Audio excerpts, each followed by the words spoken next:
ദക്ഷിണേഷ്യയുടെ പല ഭാഗങ്ങളിലും സൗന്ദര്യാത്മക ആകർഷണം കൊണ്ടും സുഗന്ധമുള്ള പൂക്കളാലും വളരെ വലിയ സാംസ്കാരിക പ്രാധാന്യവും അതിലെല്ലാം ഉപരി ധാരാളം ഔഷധ ഗുണവുമുള്ള എന്നാൽ കേരളം പോലുള്ള പ്രദേശങ്ങളിൽ അപൂർവമായി കണ്ടുവരുന്ന ഒരു ഇടത്തരം വൃക്ഷത്തെക്കുറിച്ചാണ് പറയുന്നത്.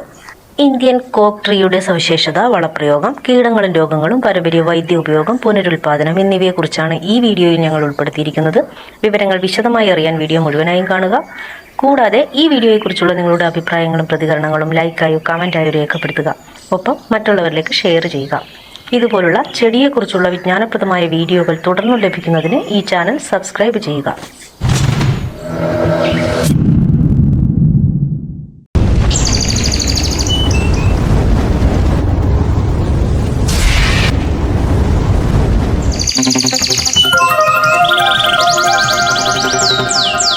മില്ലിംഗ്ടോണിയ ഹോർട്ടൻസിസ് എന്നറിയപ്പെടുന്ന ഇന്ത്യൻ കോർക്ക് മരം മ്യാൻമറിൽ നിന്നെത്തിയ ഒരു ഇടത്തരം നിത്യഹരിത സസ്യമാണ്.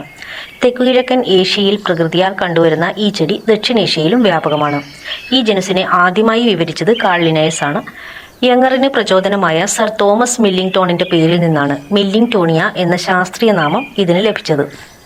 ലാറ്റിൻ ഭാഷയിൽ പൂന്തോട്ടവുമായി ബന്ധപ്പെട്ടിരിക്കുന്ന ഹോർട്ടൻസിസ്, ഹോർട്ടസ് എന്നിവയിൽ നിന്നാണ് ഹോർട്ടൻസിസ് എന്ന വിശേഷ പദം ഉണ്ടായത്. കന്നഡയിൽ ആകാശമല്ലിക, തമിഴിൽ ആകാശമല്ലി അല്ലെങ്കിൽ മരമല്ലി, തെലുങ്കിൽ കവുങ്കി, ഹിന്ദിയിൽ നീം ചമേലി, ഒഡിയയിൽ ആകാശമല്ലി എന്നൊക്കെ വിളിക്കുന്നു. ഈ വൃക്ഷത്തിന്റെ പുറന്തൊലി മുൻപ് കുപ്പിയുടെ അടപ്പിനായി ഉപയോഗിച്ചിരുന്നു. അങ്ങനെയാണ് ഇതിന് കോർക്ക് മരം എന്ന പേര് ലഭിച്ചത്. 15 മീറ്റർ മുതൽ 30 മീറ്റർ വരെ ഉയരത്തിൽ വളരുന്ന ഒരു വൃക്ഷമാണിത്. എന്നാൽ ചില പ്രദേശങ്ങളിൽ 80 മീറ്റർ വരെ ഉയരത്തിൽ ഇത് വളരുന്നതായി കണ്ടുവരുന്നു. പക്ഷേ ശക്തമായ കാറ്റിനെ അതിജീവിക്കാൻ ഇതിന്റെ തടിക്ക് കഴിയില്ല. 7 മുതൽ 11 മീറ്റർ വരെ വ്യാപിച്ചു കിടക്കുന്ന പരന്ന മേലാപ്പമുണ്ട് ഈ ചെടിക്ക്. 6 മുതൽ 8 വർഷത്തിനുള്ളിൽ പ്രായപൂർത്തിയാവുകയും 40 വർഷം വരെ നിലനിൽക്കുകയും ചെയ്യുന്നു. ചാരനിറത്തിലോ തവിട്ട് നിറത്തിലോ ഉള്ള പുറന്തൊലിയാണുള്ളത്.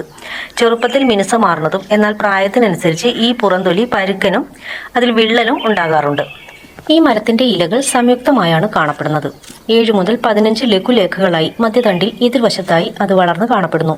ഈ ലഘുലേഖകൾ അണ്ഡാകാരം മുതൽ കുന്താകാരം വരെ ആകൃതിയിൽ കാണുന്നു. ദളങ്ങളോട് കൂടിയ അരികുകളും മിനുസമാർന്നതും തിളങ്ങുന്നതുമായ ഘടന ഇതിനുണ്ട്.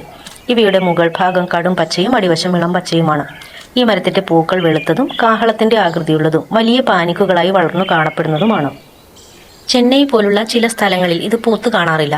ഇതിൽ രാത്രിയോ അതിരാവിലെയോ ആണ് പൂ വിരിയുന്നത്. ഇതിന്റെ സുഗന്ധമുള്ള പൂക്കൾ നിലത്ത് വീണാൽ നല്ല പരവതാനി വിരിച്ചതുപോലെ ഭംഗിയാണ് കാണാൻ. ഓരോ പ്രദേശത്തിന്റെയും പ്രാദേശിക കാലാവസ്ഥ അനുസരിച്ച് വർഷത്തിൽ 2 തവണ പൂക്കുന്നു. പൂക്കാലം ഏപ്രിൽ മുതൽ മഴ വരെയും വീണ്ടും ഒക്ടോബർ മുതൽ ഡിസംബർ വരെയുമാണ് ചില സ്ഥലങ്ങളിൽ പൂത്തു കാണപ്പെടുന്നത്.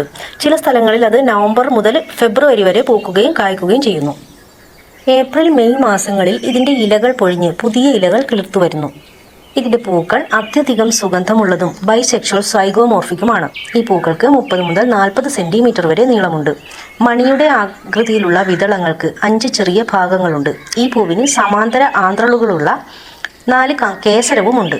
ഈ പൂക്കൾ തേനീച്ചകൾ, ചിത്രശലഭങ്ങൾ, പക്ഷികൾ തുടങ്ങിയ പരാഗണങ്ങളെ ആകർഷിക്കുന്നു. ഈ പൂക്കളിൽ നിന്നുണ്ടാകുന്ന പഴം മിനുസമാർന്ന പരന്ന ക്യാപ്സൂളുകളാണ്. ഇത് 2ആയി വിഭജിച്ചിരിക്കുന്നു. ഇതിൽ വിശാല ചിറകുകളുള്ള വിത്തുകളും അടങ്ങിയിരിക്കുന്നു. ഈ വിത്തുകൾ ഭക്ഷിക്കുന്ന പക്ഷികളാണ് ഈ ചെടിയുടെ വ്യാപനം നടത്തുന്നത്. ഇതിലെല്ലാം ഉപരി ഈ ചെടിയുടെ വിത്തുകൾ പാകമായ ഉടൻ പാകി കിളിപ്പിച്ചില്ലെങ്കിൽ പെട്ടെന്ന് നിർജീവമാകുന്നതാണ്. അതുകൊണ്ട് തന്നെ ഈ ചെടി സാധാരണയായി തണ്ട് വെട്ടിയെടുത്ത് പ്രചരിപ്പിക്കുന്നു. ഇത് തന്നെയാകാം ഒരുപക്ഷെ കേരളം പോലുള്ള ഭൂപ്രദേശങ്ങളിൽ വ്യാപകമായി ഈ ചെടി കാണാത്തതും. ഇന്ത്യൻ കോർക്ക് മരം സാധാരണയായി ഉഷ്ണമേഖലാ പ്രദേശങ്ങളിലും ഉപോഷ്ണമേഖലാ പ്രദേശങ്ങളിലും പ്രത്യേകിച്ച് ഇന്ത്യ, ശ്രീലങ്ക, മ്യാൻമർ, തായ്ലൻഡ് കൂടാതെ തെക്കുകിഴക്കൻ ഏഷ്യയുടെ മറ്റു ഭാഗങ്ങളിലുമായാണ് കാണപ്പെടുന്നത്. പശ്ചിമരാശി, മണൽ, കളിമണ്ണ് എന്നിവയുൾപ്പെടെ വിവിധതരം മണ്ണിലും ഇത് വളരുന്നു. ഈർപ്പമുള്ളതും നല്ല നിർവാർച്ചയും ഉള്ള മണ്ണാണ് ഇത് ഇഷ്ടപ്പെടുന്നത്. ഈ വൃക്ഷം മണ്ണിന്റെ വിശാല pH ശ്രേണിക്ക് അനുയോജ്യമാണെങ്കിലും സാധാരണയായി ഏറ്റവും അനുയോജ്യമായ pH ലെവൽ 6 മുതൽ 7.5 വരെയാണ്. ഇത് അല്പം അമ്ലവും നിഷ്പക്ഷവുമായ മണ്ണിനെയാണ് സൂചിപ്പിക്കുന്നത്. ഇതൊക്കെ പറയുമ്പോഴും അല്പം ആൽക്കലൈൻ അവസ്ഥയും ഇതിന് സഹിക്കാൻ കഴിയും. മുകളിൽ പറഞ്ഞ pH പരിധിക്ക് പുറത്തുള്ള നന്നായി നീർവാർച്ചയുള്ളതും ജൈവ പദാർത്ഥങ്ങളാൽ സമ്പന്നമായ മണ്ണിലും ഇത് നന്നായി വളരും. ഭാഗിക തണലിലും പൂർണ്ണ സൂര്യപ്രകാശത്തിലും തഴച്ചു വളരുന്ന ഒരു ചെടിയാണിത്. എങ്കിലും ദിവസവും 6 മുതൽ 8 മണിക്കൂർ വരെ നേരിട്ട് സൂര്യപ്രകാശം കിട്ടത്തക്ക വിധത്തിൽ നടാൻ ശ്രമിക്കേണ്ടതാണ്. പൂർണ്ണ സൂര്യപ്രകാശം പൊതുവെ ഈ ചെടിക്ക് മെച്ചപ്പെട്ട വളർച്ച, പൂവിടൽ, വൃക്ഷത്തിന്റെ മൊത്തത്തിലുള്ള ആരോഗ്യം എന്നിവയ്ക്ക് നല്ലതാണ്. കോർക്കുമരം ഇതിന്റെ അലങ്കാര സൗന്ദര്യത്തിനാണ് ഏറെയും ഉപയോഗിക്കുന്നത്. ഇത് പലപ്പോഴും പാർക്കുകളിലും പൂന്തോട്ടങ്ങളിലും റോഡരികുകളിലും തണലിനും ലാൻഡ്സ്കേപ്പിന്റെ ആവശ്യത്തിനുമായി നട്ടുപിടിപ്പിക്കുന്നു. പരമ്പരാഗതമായി മാലകളിലും മതപരമായ ചടങ്ങുകളിലും ഇതിന്റെ സുഗന്ധമുള്ള പൂക്കൾ ഉപയോഗിക്കുന്നു. ഇതുകൂടാതെ ഈ മരത്തിന്റെ വിവിധ ഭാഗങ്ങൾ, പുറംതൊലി, ഇലകൾ എന്നിവയൊക്കെ പരമ്പരാഗത വൈദ്യത്തിൽ ഇവയുടെ ഔഷധ ഗുണത്തിനായി ഉപയോഗിക്കുന്നുണ്ട്. ഔഷധ പ്രാധാന്യം തുടർന്നുള്ള ഭാഗങ്ങളിൽ പറയുന്നതാണ്. ഈ ചെടിയുടെ ആരോഗ്യകരമായ വളർച്ചയ്ക്കും നല്ല രീതിയിൽ പൂക്കൾ ഉണ്ടാവാനും വളം നൽകുന്നത് നല്ലതാണ്. ഈ ചെടി സജീവമായി വളരുന്ന സീസണിൽ സാധാരണയായി വസന്തകാലത്തും വേനൽക്കാലത്തും ഇതിന് വളം നൽകാം. ശൈത്യകാലത്ത് വളപ്രയോഗം ഒഴിവാക്കുക. മരങ്ങൾക്കും കുറ്റിച്ചെടികൾക്കുമായി പ്രത്യേകം രൂപപ്പെടുത്തിയ സമീകൃതവും സാവധാനത്തിലുമുള്ള വളം തിരഞ്ഞെടുക്കാം.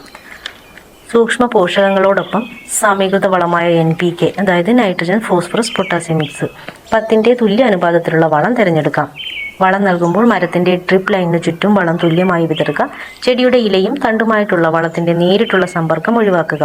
വളം പ്രയോഗിച്ചതിന് ശേഷം മറ്റ് പോഷകങ്ങൾ മണ്ണിലേക്ക് തുളച്ചു കയറാനും മരങ്ങളുടെ വേരുകളിലേക്ക് എത്തുന്നതിനും ചൂട് നന്നായി നനയ്ക്കുക. മണ്ണിന്റെ അവസ്ഥയും മരത്തിന്റെ വളർച്ചാ നിരക്കും അനുസരിച്ച് വർഷത്തിൽ 1-2 തവണ വളപ്രയോഗം നടത്താം. അമിത വളപ്രയോഗം ഒഴിവാക്കുക. ഇത് പോഷകങ്ങളുടെ അസന്തുലിതാവസ്ഥയ്ക്കോ പരിതസ്ഥിതി മലിനീകരണത്തിനോ കാരണമാകും. ജൈവവളമാണ് നൽകുന്നതെങ്കിൽ കമ്പോസ്റ്റോ അഴുകിയ ജൈവപദാർത്ഥങ്ങളോ നൽകാം.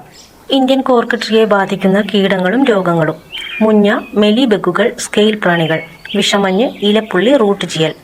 ഇവയുടെ നിയന്ത്രണവും പരിപാലനവും വിശദമായി അറിയാൻ ഐവി പാരഡൈസിന്റെ വെബ്സൈറ്റിലെ പ്ലാന്റിംഗ് ആൻഡ് കെയർ പേജ് സന്ദർശിക്കാം. വിത്ത് മുളപ്പിച്ചും തണ്ടുകൾ വെട്ടി നട്ടുമാണ് പുതിയ ചെടികൾ ഉൽപ്പാദിപ്പിക്കുന്നത്. ഉൽപ്പാദന പ്രക്രിയയുടെ വിശദ വിവരങ്ങൾ അറിയാൻ വെബ്സൈറ്റിലെ ഡിഫറൻറ്റ് പ്രൊപ്പഗേഷൻ മെത്തേഡ് എന്ന പേജ് സന്ദർശിക്കുകയോ പ്ലാന്റിംഗ് ആൻഡ് കെയർ എക്സിക്യൂട്ടീവുമായി വാട്സപ്പിൽ ബന്ധപ്പെടുകയോ ചെയ്യാം. ഈ പേജുകളുടെ ലിങ്കും പ്ലാന്റിംഗ് ആൻഡ് കെയർ എക്സിക്യൂട്ടീവിന്റെ നമ്പറും ഡിസ്ക്രിപ്ഷൻ ബോക്സിൽ കൊടുത്തിട്ടുണ്ട്. എല്ലാ ഭൂഖണ്ഡങ്ങളിലും ചരിത്രാതീത കാലം മുതൽ മനുഷ്യൻ ആയിരക്കണക്കിന് നാടൻ സസ്യങ്ങൾ ഉപയോഗിച്ച് രോഗങ്ങളെ ചികിത്സിച്ച് സുഖപ്പെടുത്തിയിരുന്നു. അലോപ്പതി മേഖലയിൽ ഇന്ന് ഔഷധ സസ്യങ്ങളും അവയുടെ ഡെറിവേറ്റീവുകളും ഉപയോഗിച്ച് കണ്ടുവരുന്നു. ഇന്ത്യയിൽ ഏകദേശം 7300ഓളം ഇനം ഔഷധ സസ്യങ്ങൾ പരമ്പരാഗത ആരോഗ്യ സംരക്ഷണ സംവിധാനങ്ങളിൽ ഉപയോഗിക്കുന്നു. അവയിൽ 90% ദൈനംദിന ഉപയോഗങ്ങളിൽ ഇടം കണ്ടെത്തിയവയാണ്. ഇവയിൽ പലതും പച്ചമരുന്നുകളായി ഉപയോഗിച്ചു വരുന്നതാണ്. ഇന്ന് ഹെർബലിന്റെ ആഭ്യന്തരവും ആഗോളവുമായ ആവശ്യം വർദ്ധിച്ചു വരികയാണ്. ഇന്ത്യയിലെയും ചൈനയിലെയും ആദ്യകാല സംസ്കാരത്തിന്റെ രേഖകൾ പരിശോധിച്ചാൽ 5 സഹസ്രാബ്ദത്തിലേറെ പഴക്കമുണ്ട് ഈ ചികിത്സാ സമ്പ്രദായത്തിന്. ഈ ചെടികളുടെ സത്തായിരുന്നു പരമ്പരാഗത വൈദ്യശാസ്ത്രത്തിൽ മരുന്നായി ഉപയോഗിച്ചിരുന്നത്. ലോക ജനസംഖ്യയുടെ 80%-ത്തിലേറെ ആളുകൾ ആരോഗ്യ സംരക്ഷണത്തിനായി ഈ പരമ്പരാഗത വൈദ്യശാസ്ത്ര സമ്പ്രദായത്തെയാണ് ആശ്രയിക്കുന്നത്. ഇതെല്ലാം സസ്യങ്ങളെ അടിസ്ഥാനമാക്കിയുള്ള ഹെർബൽ പ്രോഡക്റ്റുകളാണ്. ഔഷധ സസ്യങ്ങളുടെ വളരെ വലിയ എംപോറിയമാണ് ഇന്ത്യ. ഔഷധജനിതകവുമായി ബന്ധപ്പെട്ട് ലോകത്തിലെ ഏറ്റവും വലിയ സമ്പന്ന രാജ്യവുമാണ് ഇന്ത്യ.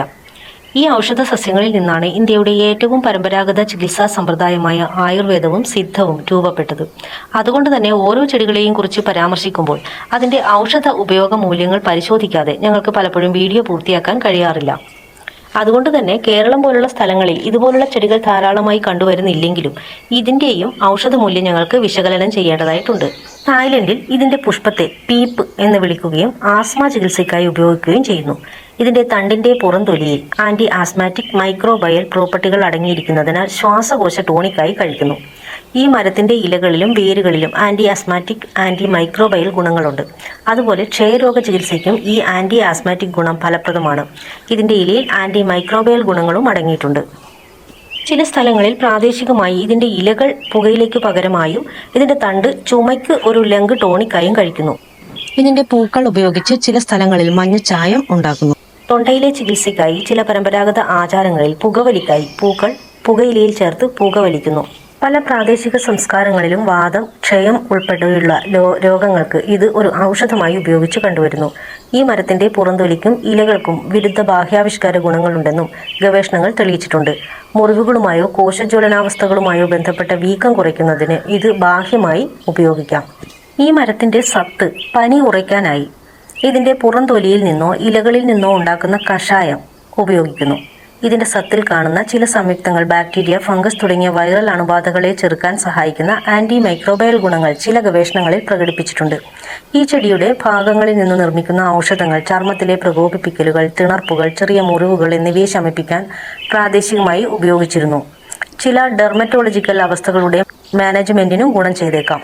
ഈ മരത്തിന്റെ പൂക്കളുടെ ഗന്ധവും ഇലകളിൽ നിന്നുള്ള സത്തും ശ്വസനാരോഗ്യത്തിന് ഗുണകരമാണെന്ന് വിശ്വസിക്കുന്നു. ചുമ, ജലദോഷം, ശ്വസന തടസ്സം എന്നിവയുടെ ലക്ഷണങ്ങളെ ലഘൂകരിക്കാൻ ഇത് ഉപയോഗിക്കുന്നു. ആയുർവേദത്തിലും സിദ്ധവൈദ്യത്തിലും ഇത് നിരവധി ഔഷധ ഗുണങ്ങൾ നൽകുമെന്ന് പറയപ്പെടുന്നു. ഇതിന് കാർബണേറ്റീവ് ഗുണങ്ങളുണ്ടെന്നും ഇന്ത്യയുടെ ഈ പരമ്പരാഗത വൈദ്യസമ്പ്രദായങ്ങൾ വിശ്വസിക്കുന്നു. ഇത് ഗ്യാസ്, വയറുവേദന, ദഹനക്കേട് എന്നിവയെ ലഘൂകരിക്കാൻ സഹായിക്കുന്നു. കൂടാതെ നല്ല വിശപ്പ് തോന്നാനും ആരോഗ്യകരമായ ദഹനത്തെ പ്രോത്സാഹിപ്പിക്കുന്നതിനും ഇതിൽ നിന്ന് ഉണ്ടാക്കുന്ന ഔഷധം ഉപയോഗിക്കുന്നു. ആന്റി ഇൻഫ്ലമേറ്ററി, പനി കുറയ്ക്കൽ, ശ്വാസ പിന്തുണ, ചർമ്മ സംരക്ഷണം, മൈക്രോബയൽ ഗുണം ഇതൊക്കെ ആയുർവേദവും സിദ്ധവും എടുത്തു പറയുന്നുണ്ട്. പരമ്പരാഗത കാലം മുതൽ തന്നെ ഇതിന് ചികിത്സയുടെ ഒരു നീണ്ട ചരിത്രവുമുണ്ട്. ഇന്ത്യൻ കോർക്ക് മരത്തിന് വിവിധ സംസ്കാരങ്ങളിൽ പരമ്പരാഗത ഉപയോഗത്തിന്റെ നീണ്ട ചരിത്രമുണ്ടെങ്കിലും അതിൽ ചിലതൊക്കെ ശാസ്ത്രീയ ഗവേഷണത്തിൽ തെളിയിക്കപ്പെട്ടിട്ടുള്ളതാണെങ്കിലും ചില ഉപയോഗങ്ങൾ ഇനിയും പഠനത്തിന് വിധേയമാക്കാനുണ്ട്. അതുകൊണ്ട് തന്നെ ചികിത്സാ ആവശ്യത്തിന് ഇത് ഉപയോഗിക്കുകയാണെങ്കിൽ ഒരു ഹെൽത്ത് കെയർ പ്രൊഫഷണലിനെ ബന്ധപ്പെടേണ്ടതാണ്. ഇവിടെ നിങ്ങൾക്ക് അറിയുന്നതും അറിയാത്തതുമായ ധാരാളം സവിശേഷതകൾ വിശദമായ പഠനത്തിന് ശേഷം ഞങ്ങൾ നിങ്ങളുടെ മുന്നിൽ അവതരിപ്പിക്കുന്നു. ഓരോ ചെടിയുടെയും മണ്ണിന്റെ ഘടനയും pH ലെവലും പറയുന്നുണ്ട്. അത് നിങ്ങളുടെ മണ്ണിന്റെ pH ലെവലുമായി താരതമ്യം ചെയ്ത് ഞങ്ങൾ പറയുന്ന വളപ്രയോഗത്തിന്റെ അളവിലും ക്രമത്തിലും ഓരോ പ്രാദേശിക സ്ഥലത്തെ കാലാവസ്ഥയും മണ്ണിന്റെ ഘടനയും അനുസരിച്ച് വ്യത്യാസങ്ങൾ വരുത്തേണ്ടതായിട്ടുണ്ടാവാം. അതിന് ഐവി പാരഡൈസിന്റെ പ്ലാന്റിംഗ് ആൻഡ് കെയർ എക്സിക്യൂട്ടീവുമായി ബന്ധപ്പെടുകയോ നിങ്ങളുടെ നാട്ടിലുള്ള പരമ്പരാഗത കൃഷിമാർഗ്ഗങ്ങൾ അവിടെയുള്ള പരമ്പരാഗത കൃഷിക്കാരിൽ നിന്നും വിവരങ്ങൾ ശേഖരിച്ച് ചെയ്യുകയോ ചെയ്യാം. അതിലുപരി പരമാവധി പ്ലാന്റുകൾ കണ്ടെത്തി അത് നിങ്ങൾക്ക് മുന്നിൽ എത്തിക്കാനും ശ്രമിക്കുന്നു. അപൂർവങ്ങളായ ധാരാളം ചെടികൾ ഐവി പാരഡൈസിന്റെ ഷോപ്പിംഗ് സൈറ്റിൽ ലഭ്യമാണ്. അവ സൈറ്റിൽ നിന്നോ ഈ വീഡിയോയിൽ പറയുന്ന വാട്സപ്പിൽ ബന്ധപ്പെട്ടോ വാങ്ങാവുന്നതാണ്. ഇന്ത്യൻ കോർക്ക് മരത്തിന്റെ സവിശേഷത, വളപ്രയോഗം, കീടങ്ങളും രോഗങ്ങളും, പാരമ്പര്യ വൈദ്യ ഉപയോഗം, പുനരുൽപാദനം എന്നിവ ഉൾപ്പെടുത്തിയിട്ടുള്ള ഈ വീഡിയോ നിങ്ങൾക്ക് ഇഷ്ടപ്പെട്ടെങ്കിൽ നിങ്ങളുടെ അഭിപ്രായങ്ങളും പ്രതികരണങ്ങളും നിർദ്ദേശങ്ങളും ലൈക്കായോ കമന്റായോ രേഖപ്പെടുത്തുക. ഒപ്പം മറ്റുള്ളവരിലേക്ക് ഷെയർ ചെയ്യുക. ഇതുപോലുള്ള ചെടിയെക്കുറിച്ചുള്ള വിജ്ഞാനപ്രദമായ വീഡിയോകൾ തുടർന്നും ലഭിക്കുന്നതിന് ഈ ചാനൽ സബ്സ്ക്രൈബ് ചെയ്യുക.